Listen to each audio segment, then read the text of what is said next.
아니 제가 네. 부동산 모르니까 애초에 포기를 했어요. 저는 제가 할 수 있는 걸로 하겠다. 애초에 포기를 했는데 그러다 보니까 저는 집은 최대한 저렴하게 그냥 머물 수 있는 곳이면 된다라는 마인드가 좀 있던 사람이에요. 그래서 결혼할 때도 되게 작은 아파트에서 이제 와이프랑 시작을 했는데 근데 그렇게 살고 있는데 주변에서는 분양권 당첨돼서 막 재산들이 늘어나는 걸 네. 보이는 거예요. 그쵸.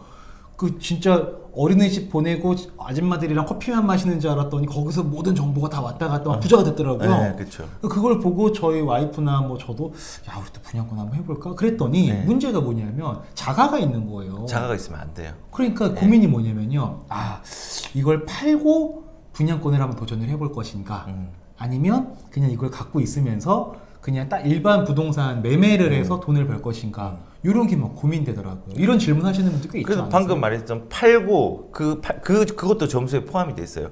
내가 집이 없은 무소유 기간이 몇 년인가도 점수에 포함이 돼요. 되게 큰 점수로 포함이 돼 있어요. 무주택 예. 세대주 뭐 이런. 그렇죠. 네.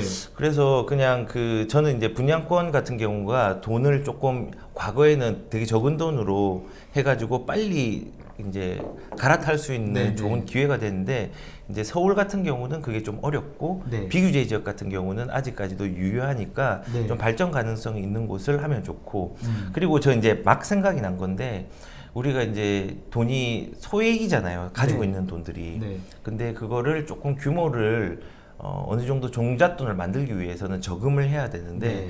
단순하게 그냥 저금만 하시면은 그것도 조금 힘들잖아요. 그쵸. 그래서 차라리 투자성이 유언 부담은 조금 적고 투자성이 있는 물건들 예를 들어서 ETF라든지 지금 네. 많이 어이구, 하시는 거 어이구. 그다음에 뭐 다른 뭐 기업 대출이라든지 뭐 네. 이런 부분들을 활용을 해가지고 조금은 1차적으로 단계를 디딤돌로 밟고 그다음 본격적으로 투자에 대한 부분들을 확장성을 넓히려면은 네. 그때 이제 그 돈을 활용해 가지고 조금씩 투자를 하면 될 것 같아요. 그리고 제가 하나만 더 말씀을 드리면요.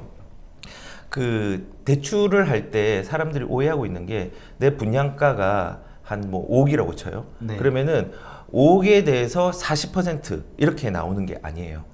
그 분양가의 40% 나오는 게 아니라 처음에 분양해가지고 집단 대출을 받았을 때는 40%가 나오는 게 맞는데 나중에 이제 잔금을 치를 때 네. 이제 대출을 또 전환을 시켜야 되잖아요. 네. 그때는 분양가의 40%가 아니라 KB 시세, 현재 거래되는 그 감정평가액이 있거든요. 네, 네. 그 액수의 40% 이렇게 나오는 거예요. 좀 그러니까 높겠네 분양. 훨씬 높죠. 그래서 뭐 이런 거는 사람들이 이제 욕할 수도 있는데 저 같은 경우는 그 분양권을 한 개 사가지고 네. 비규제 지역에 샀었어요.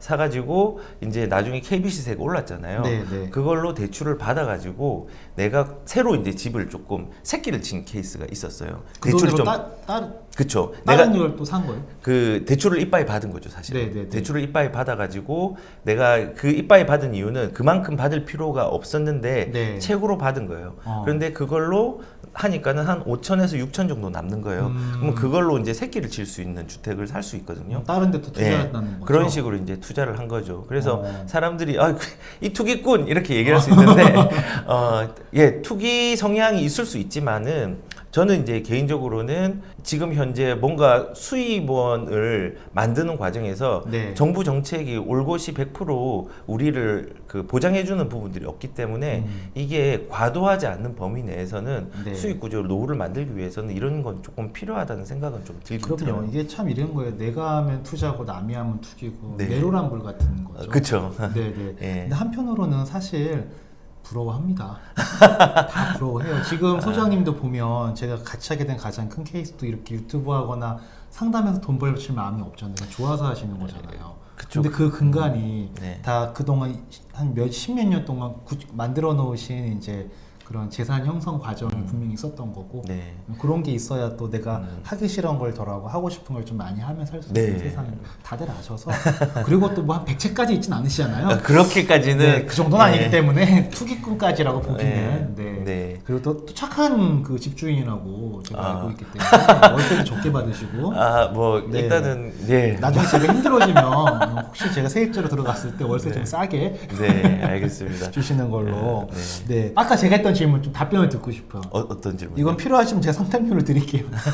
저 아파트 팔고 분양권에 도전을 해볼까요? 아니면 그냥 돈은 다른 걸로 벌고 편안하게 거기서 거주를 할까요? 근데 지금 제가 분양권 얘기를 해서 분양권을 무조건 하라는 의미는 아닌데 네. 그 분양권은 아까 말한 것처럼 확률 싸움이에요. 근데 네. 지금 시작하시는 거는 반대해요. 왜냐면은 그 기존 아파트 만약에 사회생활을 하면서 네. 재산을 불릴 때 분양권을 기다리려면 아까 말한 것처럼 긴 시간이 필요하잖아요. 네, 네. 근데 소장님도 마찬가지로 그 긴 시간을 견뎌야지 점수가 돼요. 60점 이상의 점수를 만들려면 긴 시간이 필요하단 말이에요. 요즘에 뭐 미분양돼 옛날에 광교 같은데 보면 네. 처음에 미분양이었잖아요. 늠은 다 됐잖아요. 네. 근데 지금 막 새로운 세계가 만들어졌잖아요. 그렇죠. 그런 것도 없을까요? 너무 방법은 거짓말인가? 아니요. 방법은 있긴 있어요. 이제 아까 말한 것처럼 부적격자들이 나와요. 분양에서. 그럼 그 네. 부적격자들이 나오면은 거기에 대해서 몇 세대 나오는 게 있거든요. 네. 그거는 이제 청약 통장 필요 없고 네. 그냥 아무것도 필요 없어요. 그냥 돈만 들고 넣을 수만 있으면 몇 천원 가지고 넣을 수만 있으면은 네. 가능하기 때문에 네. 근데 그것도 확률 싸움이에요. 예를 들어서 얼마 전에 성수동에 대림 아파트가 있거든요. 네, 네. 거기서 이제 그 세 가구가 나왔어요. 그 줍줍이라고 하죠, 사실은. 네, 네. 그 부적격자로 세 개가 나왔는데 네. 그 경쟁률이 얼마인 줄 아세요? 100대 1? 12만 대 1. 네. 12,000 대 1. 12,000대 1이요? 예, 12,000 대 1이었어요.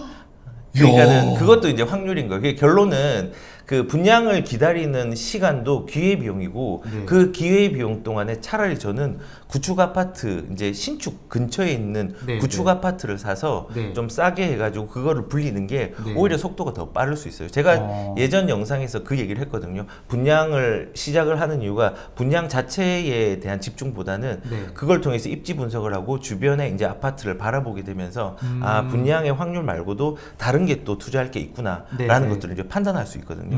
그런 의미에서 저는 지금 해서 분양권을 준비하겠다 이거는 네. 반대하는 입장입니다. 감사합니다. 속이 시원해. 저 내심 안 하고 싶었거든요. 네. 약간 좀 명분이 필요했어요.